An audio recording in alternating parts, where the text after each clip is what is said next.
John's focus was to weed out fraud and abuse. And you'll remember that he coined the term about our jurisdiction: if it moves, it's energy; if it doesn't, it's commerce. We had the world. The people who worked with him, his staff, and for him were fiercely loyal. He didn't demand loyalty, but he sure did create it. And I think that's because he could see others as the kind of multifaceted, genuine person that he was, where he thought that it could make a difference.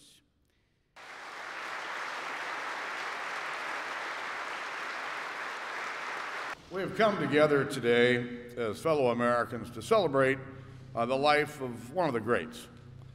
Debbie, thank you for giving me the honor of being part of this today. It means a lot to me to be here to honor my friend, the gentleman from Michigan, the Dean of the House, the Chairman. A legislative record during his decades in Congress that may never be matched. He was a great legislator, not just because he was a shrewd negotiator or a master tactician or a hard-driving son of a gun. He was all of those things. But John Dingell was a great legislator, and above all else because he was a great American.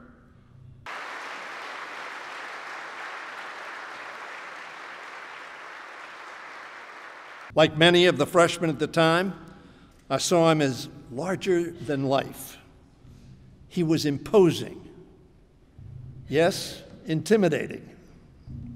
He was, as John Lewis has said, Chairman John Dingell, seemingly unapproachable. At the time, it made me think of an old country ballad sung by Tennessee Ernie Ford. It told of a giant of a man who held up the buckling timber in a collapsing mine, allowing all others in that mine to escape. Big John, that miner was called. John Dingell was to us freshmen our very own Big John. And Fred, as you pointed out, Republicans alike. He once gavelled a committee meeting to adjournment right before he was about to lose the vote, declaring, "You may have the votes, but I've got the gavel." And more often than not, he ultimately got the votes too. He never minced words. He never held back.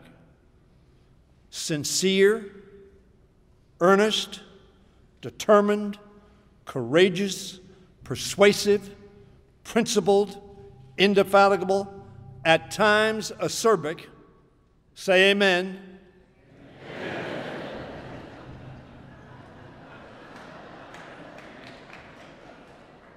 The voices you just heard are those who knew that personally.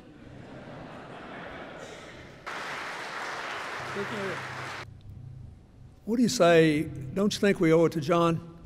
Let's be honest. One of the reasons none of us would have missed this is this is the only time in our entire lives in public service that we were in the same room with John Dingell and got the last word.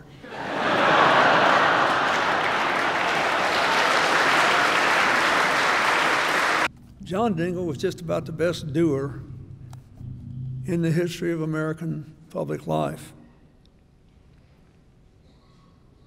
Since 1955, that's a long time ago, until he left, he had a hand in just about every important contribution to following that followed our founders' admonition to form a more perfect union. And he was good about doing this when he was in the minority as well as when he was in the majority.